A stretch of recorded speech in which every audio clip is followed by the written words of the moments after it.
नमस्कार। आज हम लोग जानेंगे MS ऑफिस 2007 के अंतर्गत बहुत ही महत्वपूर्ण प्रोग्राम के बारे में, जिसका नाम है माइक्रोसॉफ्ट एक्सेल। जी हाँ, MS एक्सेल। इसके अंतर्गत कौन कौन से मेनू आएंगे, कौन कौन के मेनू से कौन से ऑप्शन अंतर्गत आते हैं, वो सब सारे ऑप्शन से कैसे कार्य करते हैं, क्या कार्य होता है, ये सब सारी चीज़ हम लोग जानेंगे MS एक्सेल 2007 के अंतर्गत। सबसे पहले यहाँ पे हम देखें तो MS एक्सेल में क्या काम होता है, तो यहाँ पे मुख्य रूप से मैथ से रिलेटेड काम किया जाता है। यानी जो भी आपका कैलकुलेशन करने वाला काम है आप एक्सेल में कर सकते हैं आसानी से। और हम लोग चलते हैं, अब जानते हैं कि ये क्या होता है। ऐसे MS Excel is a application software that is come to MS office.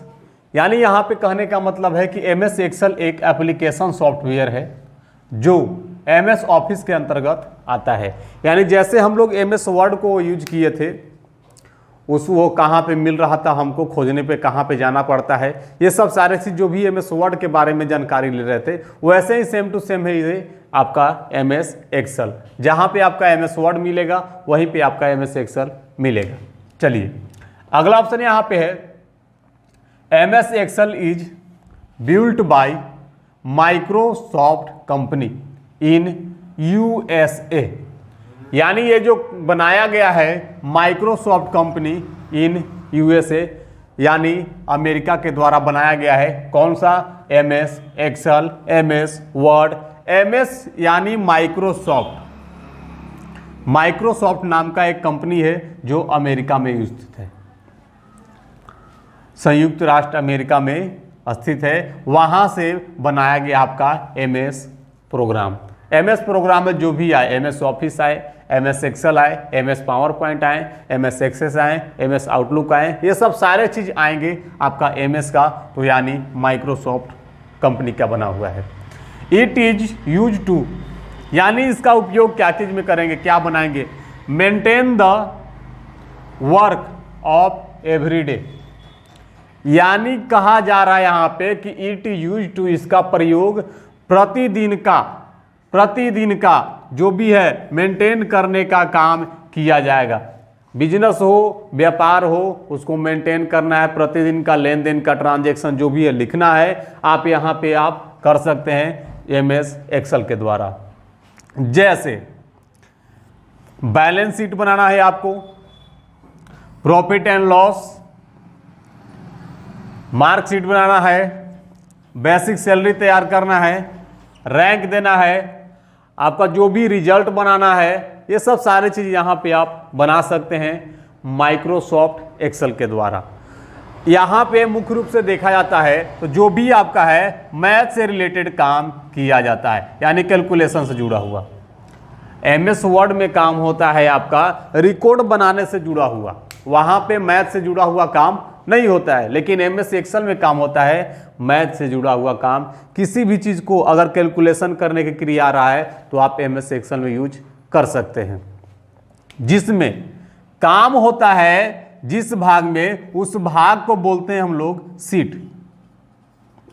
जिस भाग में MS एक्सेल प्रोग्राम के अंतर्गत काम होता है उस भाग को बोलते हैं हम लोग शीट। और शीट जो होता है कॉलम और रो मिलने से बनता है।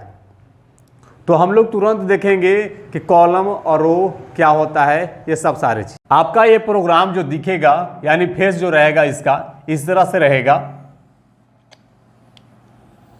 Same to same MS Word वाला ही फॉर्मेटिंग रहेगा, सारा चीज ऊपर में लेकर के। जो जैसे देखिए, अब जैसे MS वर्ड का था तो वहाँ पे नोट्स बनाने का काम, उससे जुड़ा हुआ वहाँ पे फंक्शन मेनू देता था। अब यहाँ पे MS एक्सेल है तो एक्सेल से जुड़ा हुआ फंक्शन मेनू ये सब देगा। लेकिन मेन रूप से, हेड रूप से आपका जो भी रहेगा MS वर्ड के जैसा ही रहेगा, लेकिन चेंजिंग क्या होगा वो सारा चीज़ हम आपको दिखा देते हैं। सेम टू सेम जैसे MS वर्ड ये सब था वैसे ही रहेगा। फर्क यहाँ पे क्या है कि आपके पास पेज नहीं रह करके यहाँ पे सीट आ जाएंगे। सीट अब आएंगे वो भी क्या रहेंगे, चलिए इसको हम देखते हैं। इस तरह से रहेंगे।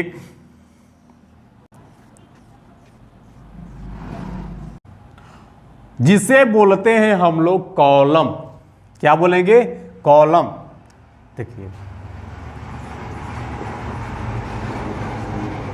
इसे बोलेंगे हम लोग कॉलम और इसे बोलेंगे हम लोग रो। इसे बोलेंगे, इसे रो।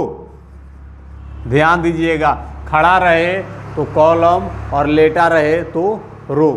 अब यहां पे देखिए, कॉलम की संख्या जो भी होती है उनकी क्वांटिटी गिनी जाती है ABCD से।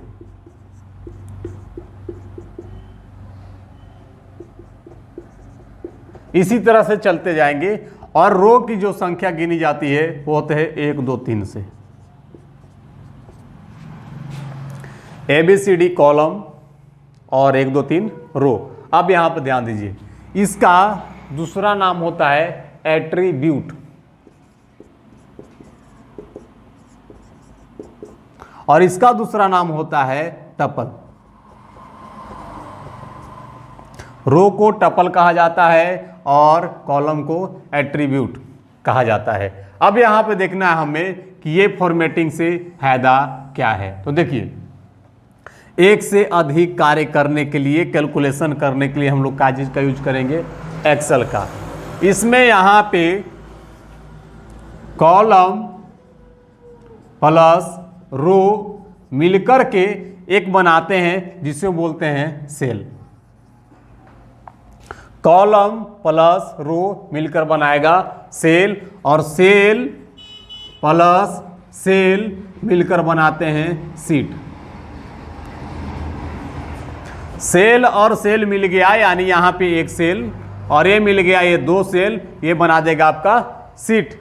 और इसके बाद यहां पे होता है कि सीट प्लस सीट मिलकर बनाते हैं वर्कबुक। सीट और सीट मिलकर बनाएंगे वर्कबुक। कॉलम प्लस रो मिलकर बनाते हैं सेल, सेल प्लस सेल मिलकर बनाते हैं सीट और सीट मिलकर बनाते हैं वर्कबुक। इसी तरह से इसका नाम का भी निर्धारित किया जाता है। जैसे यहां पे ये चीज हो गया तो ऐड कर लीजिए। हम यहां पे इसको क्या कर लेते हैं? क्लियर कर लेते हैं थोड़ा। Column name plus row name equal to cell name. ये बहुत एक्सेल में काम करता है आपका। Column name plus row name equal to cell name.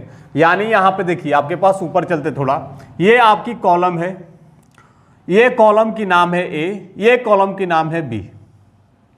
इसमें रो की नाम है 1, इसमें 2, इसमें 3। इस तरह से। अब यहां पे मान लीजिए कि कुछ हम यहां पे लिखे, जैसे लिखे यहां पे 10।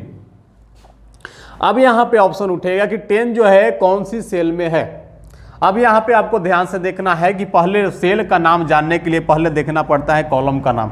तो यहां पे देखेंगे हम कॉलम का नाम।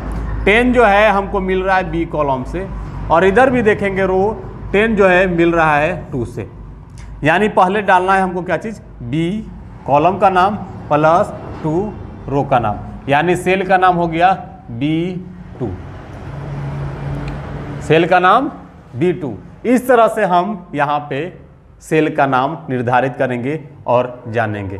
जैसे यहाँ पे लिखा हुआ है 20, तो आप थोड़ा ध्यान से देखें।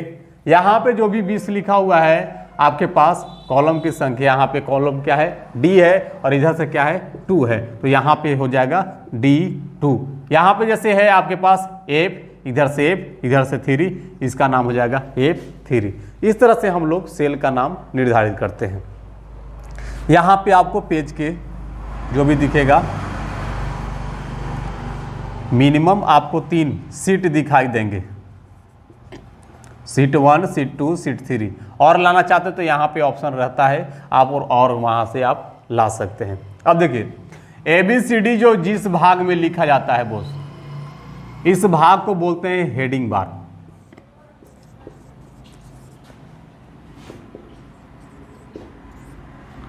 ABCD 1 2 3 जो लिखा जाता है उस एरिया को, उस भाग को बोलते हैं हेडिंग बार। आगे चल के हम लोग को मेनू में, व्यू मेनू के अंतर्गत पढ़ना होगा कि हेडिंग बार को दिखाते कैसे है, छिपाते कैसे है। प्रिंट करते समय भी इसको ध्यान देना होता है कि हेडिंग दिखेगा प्रिंट होगा कि नहीं प्रिंट होगा, ये सब सारे चीज होता है आपका शीट के अंतर्गत। माइक्रोसॉफ्ट एक्सेल, इसका पुकारू नाम होता है एक्सेलेस। माइक्रोसॉफ्ट एक्सेल का पुकारू नाम XLS। इसका जो फॉर्मेटिंग होता है डॉक्यूमेंट का वो होता है 2003 के अंतर्गत XLS। अगर यही आप देखें 2007 के अंतर्गत तो XLSX। ये इसका डॉक्यूमेंट का फॉर्मेटिंग है आपके पास। XLS रहे 2003 के अंतर्गत आपका MS एक्सेल का डॉक्यूमेंट है, अगर XLSX रहे वो 2007 के अंतर्गत डॉक्यूमेंट का फॉर्मेट है। अब इसमें जानते हैं इसकी रो की संख्या कितनी होती है तथा कॉलम की संख्या कितनी होती है। एक्सेल प्रोग्राम में रो की संख्या 2007 के अंतर्गत 65, 5, 36 और कॉलम की संख्या 256, ये 2003 के अंतर्गत। रो की संख्या 65,536 और कॉलम की संख्या 256। अगर यही आप एक्सेल में देखें रो की संख्या 10, 48, 5, 76, ये है 2007 के अंतर्गत। और यही देखिए आप कॉलम की संख्या तो यहाँ पे 16, 3, 84 2007 के अंतर्गत 16, 3, 84। जो भी एक्सेल में काम करते हैं उस काम को बदल जाता है एक्सेल नेट की कार्य। अगर कोई आपको बोले कि एक्सेल नेट की कार्य कर लेते हैं आप, तो वहाँ पे समझिएगा एक्सेल नेट यानी आपके पास क्या चीज़ पूछ रहा है, एक्सेल नेट की कार्य यानी एक्सेल की कार्य कहा जाता है। साथ ही साथ वहाँ पे आपके पास ऑफिस की भी कार्य होनी चाहिए, तो आप एक्सेल नेट की कार्य कर सकते हैं आसानी से। तो ये होगा फॉर्मेटिंग आपके पास एक्सेल के अंतर्गत कौन कितना रो होते हैं, कितना कॉलम होते हैं, कितना क्या होता है। इसके अंतर्गत आप सेल की भी संख्या लगा सकते हैं, कॉलम गुने रो और कॉलम गुने रो, यहाँ पे सेल की संख्या आपके पास आ जाएंगे। तो हम लोग अब चलते हैं MS एक्सेल 2007 कैसे स्टार्ट करते हैं इसके बारे में जानकारी लेते हैं। स्टेप नंबर 1,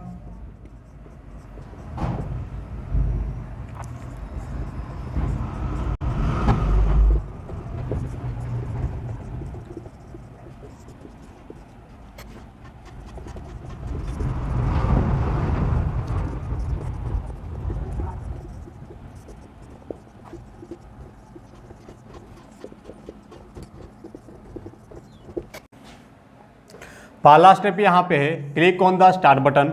इसके बाद यहाँ पे click on the all program, click on the MS office. इसके बाद क्लिक करना आपको MS एक्सेल में, यानी same to same MS Word वाला ही है। स्टार्ट बटन पे क्लिक करना है, ऑल प्रोग्राम पे क्लिक करना है, MS ऑफिस पे क्लिक करना है, इसके बाद MS एक्सेल पे क्लिक करना है, आपका एक्सेल खुल जाएगा। स्टेप नंबर 2 यहाँ पे बताया गया आपको, click on the start button, click on the search all programme and file पे जाना है। उसके बाद वहाँ पे टाइप करना आपको माइक्रोसॉफ्ट एक्सेल 2007। आपका MS एक्सेल माइक्रोसॉफ्ट एक्सेल का प्रोग्राम खुलेगा ही खुलेगा।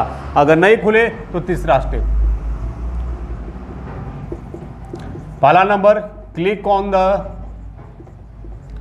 स्टार्ट बटन और इसके बाद आपको आइकॉन दिखेगा।